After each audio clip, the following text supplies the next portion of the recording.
Estou lendo um estudo acerca do livro de Malaquias. Malaquias, o último dos pequenos livros que constituem juntos o livro dos 12 profetas menores. Conclui a segunda seção do cânon da Bíblia hebraica. Confira cânon do Antigo Testamento, página 48. E está intimamente ligado com Ageu e Zacarias, com os quais nos dá um vislumbre do período pós-exílico do judaísmo, que, no mais, é um tanto obscuro para nós. Alguns autores sugerem que Malaquias era originariamente uma continuação de Zacarias 9,14. Compare as fórmulas de introdução semelhantes em Zacarias 9,1, 12,1 e Malaquias 1,1. Mas isso é incerto. Apesar desse vínculo literário evidente e do problema da falta de conhecimento acerca do autor, o livro traz a marca de uma personalidade única e não está associado em nenhum outro aspecto teológico com Zacarias 9,14. Um elo mais certo se estabelece com um período histórico narrado pelos livros de Esdras e Neemias. Via a seguir data. Embora não seja o último livro na Bíblia hebraica, no cânon protestante moderno está no fim do Antigo Testamento e sempre foi compreendido como um elo entre os dois testamentos. Não é sábio forçar em demasia essa ideia em vista da diferença entre a ordenação dos livros na Bíblia hebraica e em português. Mas isso parece particularmente adequado em virtude da importante referência ao arauto do Messias em Malaquias 3,1, aplicada ao ministério de João Batista pelo Novo Testamento, Marcos 1,2 e Mateus 11,10. É também ao ministério escatológico de Elias em 4,5. Confira 9 do 11 ao 13. Autor: não sabemos absolutamente nada acerca do autor, exceto o que é revelado acerca da sua personalidade por meio desse livro. Como no caso de Obadias e Abacuque, os nomes dos seus pais e seu local de origem não são revelados, tampouco sua profecia está associada no sobrescrito a alguma época específica da história de Israel. Embora as evidências internas tornem clara a data aproximada, confira a seguir. Até mesmo o nome do profeta é incerto, pois Malaquias significa simplesmente meu mensageiro, assim traduzido em 3:1. E em vista da sua ausência como nome próprio no restante do Antigo Testamento, é considerado por alguns eruditos um pseudônimo ou um título de um editor. Esse parece ter sido o ponto de vista do tradutor grego que produziu essa parte da Septuaginta que traz seu mensageiro. Embora o Targum de Jonatas, uma paráfrase aramaica dos livros proféticos, datada do século IV ou V depois de Cristo, mas que contém tradições muito mais antigas, lhe atribuía com uma identificação rabínica caracteristicamente improvável o nome Esdras, o escriba. Assim, Jerônimo e Calvino, toda a questão, em última análise, é controversa e talvez não seja importante, mas é possível que esse nome desconhecido, em outros contextos, Malaquias, tenha sido de fato o nome real do profeta. Data. Uma data geral do livro pode ser estabelecida em algum período após o retorno dos judeus exilados para Jerusalém. O período geral de Esdras e Neemias, a indicação disso na menção de seu governador, no hebraico Perá, em 1.8, a mesma palavra usada por Ageu para descrever Zorobabel 1.1, e em Neemias para indicar a posição do próprio Neemias 5,14. Alguns sugerem que a ausência de qualquer referência à reconstrução do templo e a impressão de uma tendência para atitudes descomprometidas com o culto sejam indicações de que algum tempo havia passado desde a reconstrução. Confira J. Baldwin, H. Zecaria, Malachi, página 213. As atividades e cerimônias no templo já foram retomadas há tanto que os sacerdotes já tiveram tempo de ficar cansados com as suas realizações regulares. 1.13. E algumas irregularidades se introduziram sorrateiramente. 1.7, 8 do 12 ao 14. 3.8. A ausência de qualquer referência às reformas de Esdras e Neemias parece indicar um mandato anterior à sua chegada, talvez até preparando o caminho para o sucesso do ministério tão importante desses líderes. Isso resultaria numa data aproximada de 470 a 465 a.C., ou se Esdras deve ser datado após Neemias, página 524 a 525, e confira 445 a 433. Mas essas datas são aproximadas na melhor das hipóteses. Estrutura. A característica literária fundamental do livro é o uso do método do debate, que introduz cada seção principal. Assim, há geralmente uma afirmação introdutória. Eu sempre os amei, diz o Senhor, seguida de uma pergunta com frequência, uma objeção ou resposta colocada na boca dos ouvintes do profeta. Mas vocês perguntam de que maneira nos amaste, que por sua vez é seguida de uma ampliação do tema e reforço do ponto do debate. Isaías 40, 27, Jeremias 2, 23, Ezequiel 12, 21, Miqueias 2, 6 ao 11.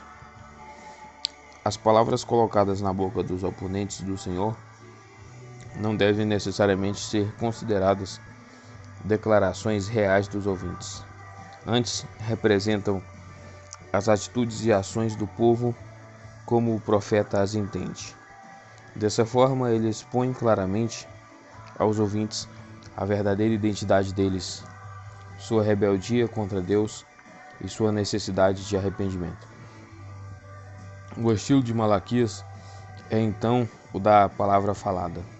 O livro é muito semelhante à carta de Tiago no Novo Testamento e lembra uma coletânea de oráculos vagamente conectados, mais do que uma obra literária cuidadosamente organizada, embora alguns eruditos tenham encontrado nele uma progressão lógica de ideias. Os seus oráculos 1.2 e etc. são introduzidos por um cabeçalho ou título 1.1 e concluídos por um epílogo 4.4. Os últimos 3 versículos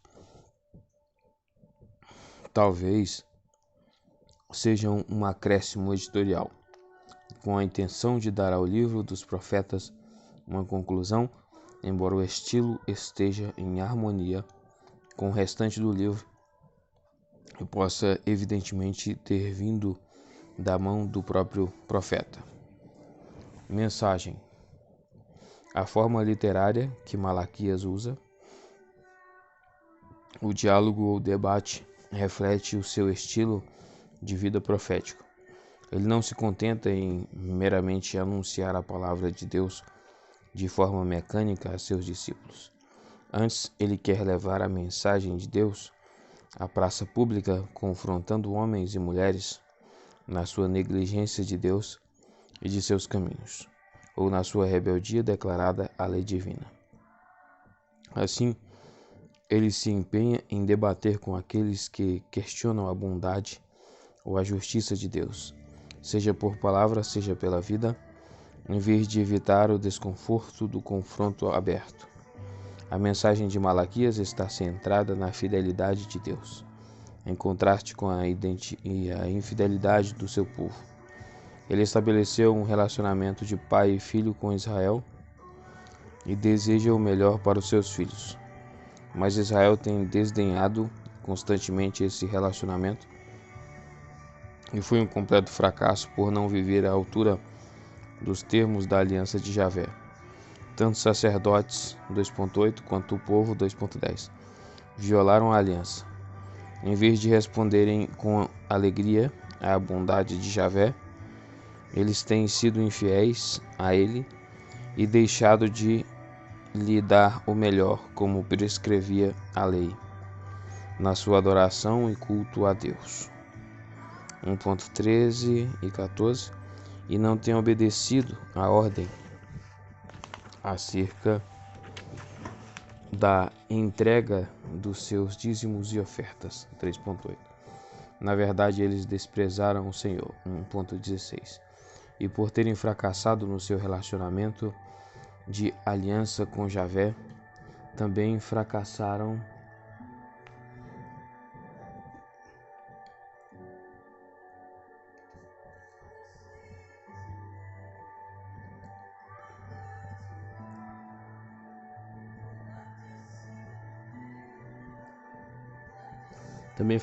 nos seus relacionamentos humanos. O exemplo máximo do seu fracasso nos relacionamentos está na alta incidência de divórcios. 2.14 a 16. A violação da aliança humana mais importante. Por isso, o profeta chama o povo ao arrependimento. 3.7. Para que se volte do seu pecado a Deus, que está ansioso por abençoá-lo. O Senhor é um pai amoroso para com Israel, mas ele é também Senhor e Rei. 1.6. Um Deus de justiça. 2.17. E o seu julgamento é certo. O dia da sua justiça está chegando, e então ficará claro para todos que a lealdade e a justiça não foram esquecidas pelo Senhor. E uma nova ordem de equidade vai prevalecer. 3, do 1 ao 5. Uma ilustração concreta de que Deus ainda está no controle da história, que Ele ama seu povo e que não permitirá que a infidelidade fique impune, é o destino recente dos Edomitas. 1.2 a 4. Os problemas presentes que o povo está experimentando também são sinais deste juízo vindouro. 1.6, 2.9, 3.7. Mas o pior e o melhor ainda estão por vir. Malaquias também nos dá uma bela descrição do sacerdote ideal. 3.5. Retrata as bênçãos da obediência. 3, do 10 ao 12. E 4.2. E reforça o conceito do dia do Senhor no Antigo Testamento com a figura de um precursor designado por Deus. 3.1 e 4.5. Título: Advertência, no hebraico Massá, oráculo em algumas versões. O termo é usado aproximadamente 60 vezes no Antigo Testamento. A ideia é de um peso colocado por um senhor, governante ou uma deidade sobre seus súditos. Pode ser aplicada a uma posição de liderança entre o povo de Deus e uma tarefa religiosa ou ao juízo de Deus. Aqui, ele destaca o sentimento de compulsão e responsabilidade do profeta ao transmitir a mensagem confiada a ele. Ele não teria necessariamente escolhido dizer algo assim, mas não tem escolha. O peso foi colocado sobre ele pelo Senhor, e ele simplesmente tem de aceitar e realizar a sua tarefa. A mensagem do profeta não é uma que ele inventou. Ele também não fala porque gosta de ouvir o som da sua voz ou sentir que tem influência sobre as pessoas.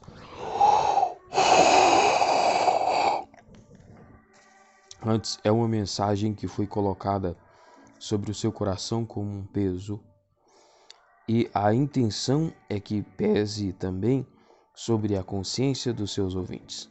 É a palavra do Senhor, uma revelação de Deus contra Israel, seu povo que retornou do exílio e que está começando a esquecer o seu Deus por meio de Malaquias.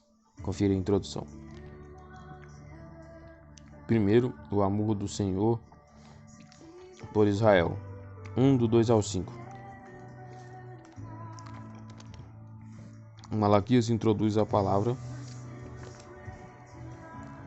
que ele traz de Deus ao lembrar o povo do grande amor de Javé por ele.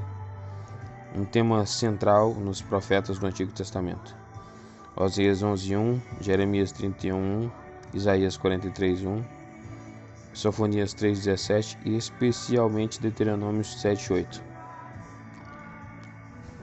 A falta de amor humano na comunidade, ilustrada por coisas como o divórcio e a infidelidade matrimonial, 2 do 13 ao 16, minou a sua confiança no amor divino e tudo o que Deus fez para trazer o povo de volta do exílio e estabelecer a cidade de Jerusalém e reconstruir o templo parece que já foi esquecido.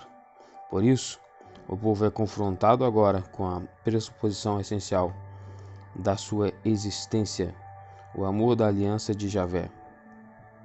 A demonstração do amor de Deus por seu povo é clara no caso de Jacó e Esaú, filhos gêmeos de Isaque e Rebeca, que tiveram oportunidades iguais. Ambos eram filhos de Isaque e, portanto, herdeiros da promessa.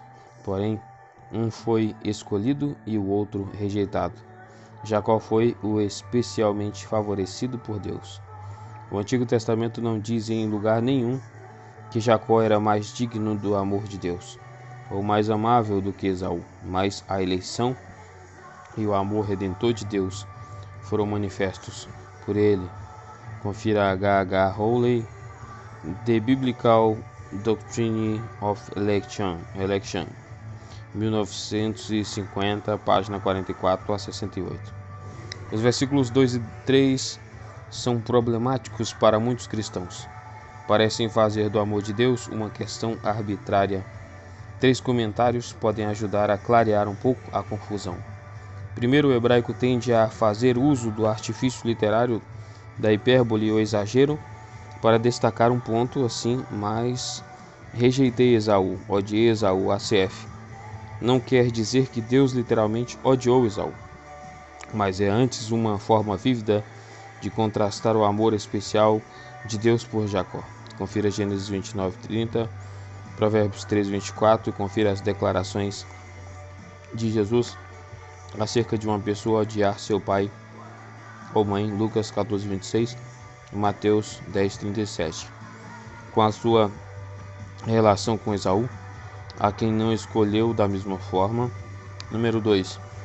O hebraico também faz uso constante do que os eruditos chamam de personalidade corporativa, uma maneira de pensar em que indivíduos representam grupos de pessoas e nações, ou nações.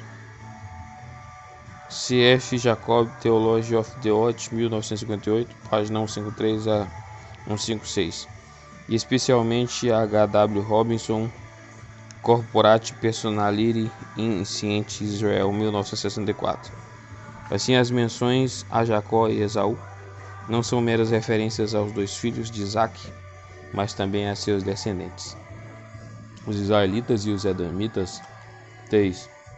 A mensagem de Malaquias é anunciada numa época da história em que a identificação dos edomitas contra Javé e seu povo era um fato na história.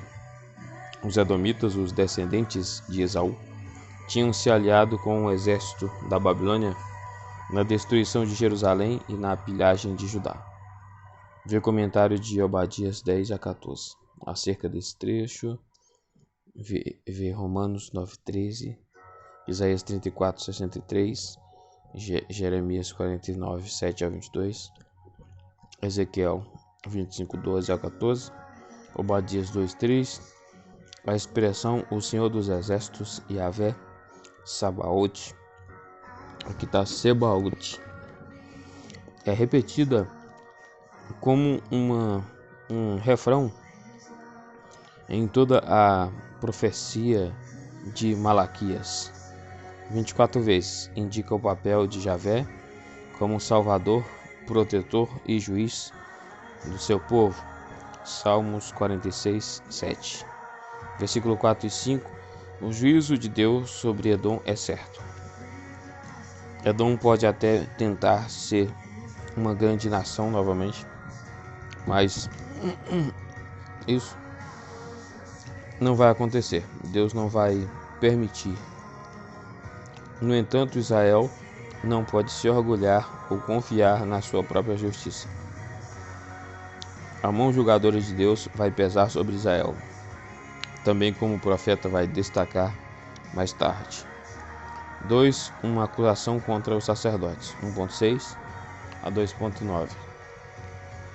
As pessoas gostam de pensar no juízo de Deus como direcionado somente para outras pessoas, mas a mensagem dos profetas hebreus é que ele inclui tanto Israel quanto as outras nações, tanto os servos de Yahvé como o povo. O juízo sempre começa na própria casa de Deus. Amós 3:2, Jeremias 25:29, Ezequiel 9:6, 1 Pedro 4:17. Assim, Malaquias apresenta em primeiro lugar a acusação contra os sacerdotes, 1.6 a 2.9. Depois contra o povo como um todo, 2.10 a 17. Versículo 6, o profeta fala em termos de relacionamentos humanos comuns que são familiares a seus ouvintes: pai, filho e senhor, servo, que exigem honra e respeito. Êxodo 20.12, Provérbios 30.11. Mas se a honra e o respeito são esperados e devidos nos relacionamentos humanos, quanto mais isso é verdadeiro no relacionamento que existe entre Yahvé e o seu povo. Por suas ações, os sacerdotes mostraram que no fundo do seu coração, eles na verdade desprezam o nome de Yahvé, próprio Deus. Confira o nome IDB e nome NBD, não, NDB. O primeiro é IBD e o depois é NDB. Confira também o 11, 2.5, 3.16, 4.2. Versículos 7 e 8. Os sacerdotes desprezaram Yahvé ao colocarem comida ritualmente impura sobre o seu altar. O problema fundamental, no entanto, não era o mero ritual, mas a atitude do coração. Embora essa atitude mental conduzisse ao descuido em questões de rituais prescritos, a oferta de animais cegos, aleijados ou doentes para o sacrifício. Confira Êxodos 12:5, Levíticos 1:3, Deuteronômios 15:21, etc. A expressão a mesa do Senhor, versículos 7 e 12, é usada no Antigo Testamento somente por Malaquias. Mas confira Salmos 23:5 e Ezequiel 44:16. A referência principal provavelmente seja as mesas que existiam no pátio interno do templo para o sacrifício de animais. A prova de os sacerdotes estarem distantes de Yahvé estava no fato de que não davam a ele o que tinham de melhor. Eles tentavam oferecer a Deus o que não tinha valor para os homens. Versículo 9. Esse versículo expressa a ironia. O propósito de um presente no Antigo Oriente não era só reconhecer a generosidade recebida, mas garantir o favor para o futuro. Aqui, pede-se a Deus para que tenha compaixão ao lhe apresentar ofertas definitivamente inferiores. Versículo 10. Parem com essa hipocrisia, diz o profeta. Seria melhor fechar as portas do templo do que continuar a profanar o altar de Deus dessa maneira. Confira Isaías 1:13, Amós 5:21 e 24. Versículo 11. Às vezes se interpreta este versículo como um endosso da adoração pagã, que em contraste com as práticas corruptas de Judá, os gentios, por suas boas obras, por meio do culto ao Deus dos céus, que era muito difundido em todo o Império Persa, ou simplesmente pela sinceridade da sua devoção religiosa, adoram o Deus único e verdadeiro. Mas a expressão provavelmente é uma referência ao sacrifício perfeito da era messiânica, quando o nome de Deus vai ser grande entre as nações, quando os gentios vierem a conhecer Deus e a adorá-lo fora dos limites estreitos da terra da Palestina e do ritual religioso de Israel. Confira J. Baldwin, OP City, página 227 a 230. Versículo 12. Em contraste com isso, Malaquias se volta para os sacerdotes. O seu vocês é enfático. Ele vai além do ritual exterior para os reais pensamentos e intenções do coração. Vocês dizem que a mesa do Senhor é imunda. Melhor seria, pode ser desprezada, e que a sua comida é desprezível. Versículo 13a. Riem dela como desprezo. BJ. Me desprezais. Versículo 13-14. Mais uma vez, Malaquias ressalta que Deus não está disposto a aceitar nada que não seja o melhor, animais roubados. Êxodo 22:31 e Levíticos 22:20. A referência no versículo 14 é a oferta voluntária, prometida a Deus em tempos de dificuldade, como oferta de gratidão. Se o livramento for concedido, a tentação era oferecer um substituto sem valor. Mas o homem que tentar enganar a Deus não vai ficar impune. Ele vai descobrir que Deus é um grande rei, como também Pai e Senhor. 1.6. 2.1. O versículo final do capítulo 1 poderia ser entendido como uma aplicação além do sacerdócio. Mas aqui Malaquias dirige a atenção mais uma vez aos pecados dos sacerdotes. Esta advertência, Hebreus Mishvah, indica que o que segue não é simplesmente a mensagem do profeta, mas uma palavra de Javé que se cumpre por si só. No versículo 2, lançarei maldição sobre vocês. Confira curso DBT, maldição NBD, amaldiçoarei as suas bênçãos. Poderia significar eu vou fazer seus recursos materiais se tornarem de fato maldições, ou eu vou fazer que as palavras de bênção que vocês sacerdotes pronunciam tenham um efeito de maldição. Versículo 3.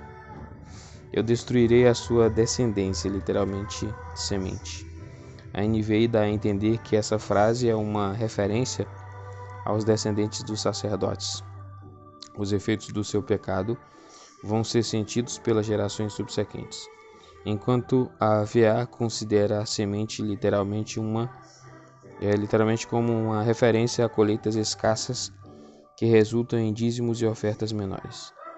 A BJ atribui sinais vocálicos diferentes à palavra hebraica e traz: vou cortar o vosso braço. Vou torná-los incapazes de oficiar como sacerdotes. 1 Samuel 2:31 e Salmos 10:15. Esfregarei na cara de vocês os excrementos dos animais oferecidos em sacrifícios em suas festas. Os excrementos dos animais sacrificados deveriam ser removidos do santuário e queimados. Êxodo 29:14, Levíticos 4:11, etc. Mas tão revoltantes eram para Deus os que lhe ofereciam sacrifícios sem valor, que eles e suas ofertas acabariam no monte de esterco, excluídos da presença de Deus. J. Baldwin, Opcite, página 233. Versículo 4 e 5b Os sacerdotes são lembrados da minha aliança com Levi. Mais um exemplo do conceito hebraico da personalidade coletiva. Levi representa a tribo de Levi, dos levitas. Números 3:45, Deuteronômios 33, 8 a 11. O que é descrita como uma aliança de vida e de paz, uma expressão que só ocorre aqui na Bíblia. Estabelecer um relacionamento de aliança com Javé é encontrar a porta para a plenitude de vida. Confira vida, NBD e paz. Shalom, completude, prosperidade, saúde, salvação. Confira Pias, Indeot IDB, para que me temesse. A aliança traz consigo não somente bênçãos, mas também responsabilidade. Reverenciar Deus é respeitar a sua autoridade, obedecer às suas ordens e desviar-se do mal. Acerca do temor a Deus na Bíblia, confira Fear DBT, versículos 5c e 6. Levi é apresentado como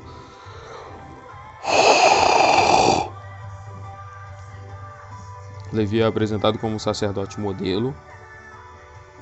Primeiro, ele temeu a Javé, tanto é que tremeu diante do nome dele. Número 2, a verdadeira lei, no hebraico Torá, estava em sua boca. Ele ensinou fielmente a palavra de Deus. Acerca do conceito hebraico de Torá, ver lei NBD Lau DBT. 3, nenhuma falsidade achou-se em seus lábios. Confira Salmos 15:2, Provérbios 12:17, Mateus 12:33, Lucas 6:45 e Tiago 1:26. Versículo 4. Ele andou com Deus